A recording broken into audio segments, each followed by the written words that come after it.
As Green spokesperson for LGBTQIA+, I indicate that the Greens will be supporting the Conversion Practices Ban Bill 2024, as well as seeking amendment to strengthen the bill. Conversion practices are founded on the dangerous falsehood that LGBTQA+ people are broken or disordered, and that we can and should be treated or corrected. There is no medical basis for conversion practices. Sexuality and gender identity are not choices that can be changed. Conversion practices shouldn't be referred to as therapy because there is nothing therapeutic about them. Bans of these practices have been slowly rolling out since the UN called for a global ban in 2020. Victoria, the Australian Capital Territory, and New Zealand have outlawed conversion practices. We are here debating this bill today because of the tireless work of victim survivors who have advocated for many years to ensure that no one will have to go through what they have endured. There is a misconception by some that conversion practices are a thing of the past, but conversion practices are indeed taking place in New South Wales in 2024.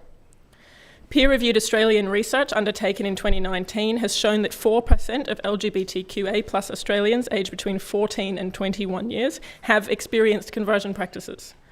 This is a conservative estimate, and with the inclusion of informal practices, this could be as high as 10%.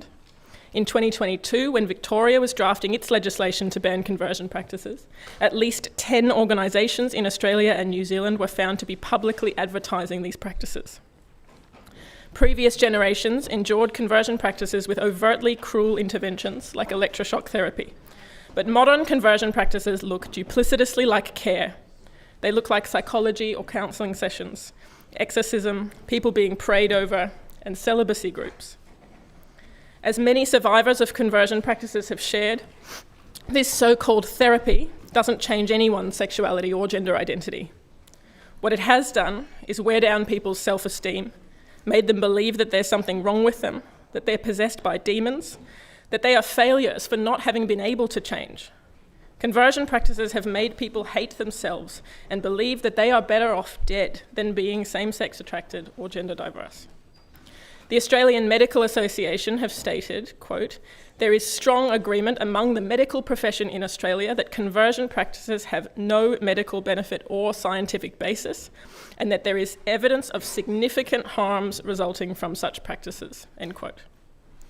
Of course, there is no voice more important in this debate than the voices of victim survivors of conversion practices.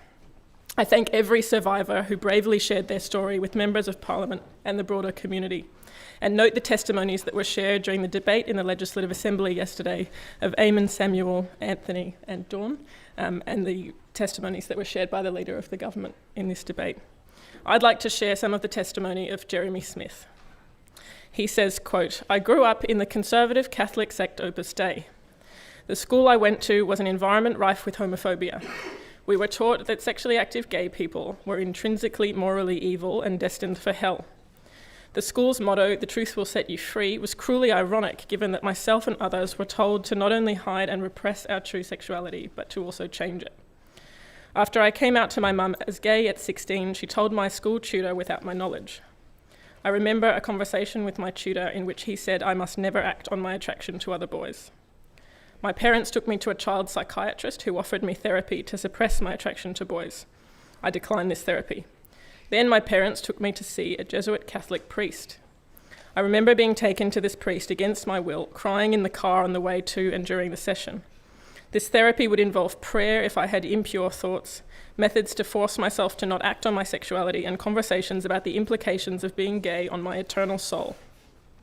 I remember nights trying to hold my breath to make any sexual arousal go away. I remember nights where I would cry myself to sleep, thinking that I was sinful and destined to be damned to hell. After a few sessions, I remember being in the car with my mum on the way home, breaking down crying, saying I was growing to hate a part of myself. Although my brush with conversion practices was only fleeting, it has left lasting scars. Conversion practices of all kinds encourage dark thought patterns and self-loathing, and the protections must extend to gender diverse people given the high rates of suicide for young trans people. I have since received real therapy in my 20s that helped me overcome the trauma of the conversion therapy I experienced. You wouldn't send your child to places that promote eating disorders or self-harm, and yet that is exactly what conversion practices are, a form of self-harm. These practices must be outlawed to save lives. Another person with a valuable story is Ace Leeson. Quote, "As a teenager, when I realised I was attracted to women, I did what was expected, and that was go to church leaders. I told my youth pastor, and she said to me, God has a plan for your life. And if you choose the wrong path, if you date women, you will only find death and destruction. So I tried to follow God's path for the next 15 years. God's path was prayer camps where demons were cast out of me, confession meetings with my church leaders, studying ex-gay ministry materials, and even installing spyware on my computer. I was also encouraged to get married, which didn't work out. But in having my kid, I had the opportunity to meet people outside of the church, including a happy lesbian couple who had kids. That was mind-blowing for me to see that being queer didn't have to mean destruction, but that I could be myself and be happy," end quote. Thank you to Jeremy and Ace and other survivors who have retold their personal trauma over and over again, who have helped the Parliament and the community to understand the profound negative impact of conversion practices. I also acknowledge the many survivors listening tonight who are not able to relive or share their trauma in this way. The bill defines a conversion practice as a practice, treatment, or sustained effort that is directed to an individual on the basis of the individual's sexual orientation or gender identity, and directed to changing or suppressing the individual's sexual orientation or gender identity. The inclusion of gender identity is welcome, recognising the unique vulnerability of trans and gender diverse people who face some of the worst discrimination in our communities. Importantly, it includes suppression as a form of conversion practice, which is critical when this is the form of many modern conversion practices and can be just as harmful. The definition proposed in the bill includes a specific exception for an expression that a belief or principle ought to be followed or applied. The Greens believe that the definition and this exclusion means that some harmful practices will not be captured by the bill, and will be moving an amendment to address this. The bill sets out both a criminal offence and civil complaint scheme to address conversion practices. A criminal penalty is appropriate where there is evidence of substantial mental or physical harm, noting this can be cumulative. The most important change that this bill will drive in New South Wales is not that significant numbers of people will be criminalised, it's that a very clear deterrent is set that can prevent harm from taking place. This is about protecting LGBTQA+ people, and particularly LGBTQA+ people of faith who are most likely to be subjected to these practices. I understand that the civil complaint scheme has been modelled on the provisions of the Anti-Discrimination Act. This complaints mechanism requires the identification of a named and consenting complainant. However, survivors can take years, if ever, before being well enough to reach out for help to make a complaint, let alone make a complaint themselves. Many never realise that they're survivors. The Greens will also be moving an amendment to improve the ability of third parties to report conversion practices. It is a great indignity to survivors, their supporters, and LGBTQIA+ people watching, with bated breath for the government to have moved this important legislation in the manner that they have. This Labor government took a year to introduce this legislation, and this bill was scheduled last on today's agenda. I acknowledge those who've been here for many hours for this debate to start at 11 o'clock at night. I'm hopeful that the bill passes tonight. This is an important and overdue change that will save lives. But what's next for LGBTQIA+ people to be able to participate fully in community life, free from discrimination in New South Wales?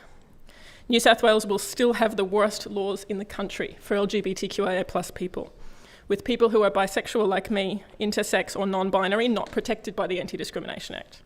New South Wales still requires people to undergo violating and medically unnecessary genital surgery to be able to change their gender on official documents. We are still performing unnecessary surgery on kids born with variation of sex characteristics that cause long-term harm. The recommendations of the Special Commission of Inquiry into LGBTIQ hate crimes haven't been implemented, and we don't have a minister or a commissioner to drive and coordinate the reform that we need. Tonight, hopefully, we take one big step forward. Let's relegate conversion practices to the dustbin of history where they belong. I commend the bill to the House. Thank you. Before I call